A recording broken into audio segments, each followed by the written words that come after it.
మంత్రి నిమ్మల రామానాయుడు ఆస్కార్ లెవెల్లో నటిస్తున్నారు, సూపర్ అని మెచ్చుకున్నారు మాజీ మంత్రి అంబటి రాంబాబు గారు.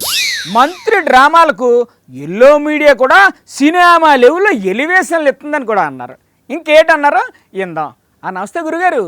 వినుకొండ సొరంగం పనుల్లో మంత్రి గారు ఎంత ఘోరంగా కష్టపడుతున్నారో చూసారా? రామానాయుడు గారు బాగానే డ్రామాలు చేస్తున్నాడు. అసలు ప్రజలు నమ్ముతారా అంటారా ఇలాంటి డ్రామాలు? బాగానే ఉంది, అది ఒక డ్రామా, ప్రజలు నమ్ముతారు.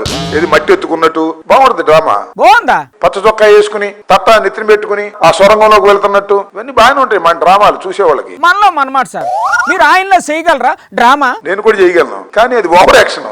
ఓవర్ యాక్షన్ చేయడం కూడా ఒక ఆర్టే సార్. డ్రామాలు చేయటం వల్ల ప్రాజెక్టులు పూర్తి అవ్వవు. మరి ప్రాజెక్టులు పూర్తి కావాలంటే ఏటి చేయాలంటారు? ఈ డ్రామాలు కొద్దిగా ఆపమని నేను కోరుకుంటున్నాను. ఎందుకు ఆపుతారు సార్? వాళ్ళు ఆపరు.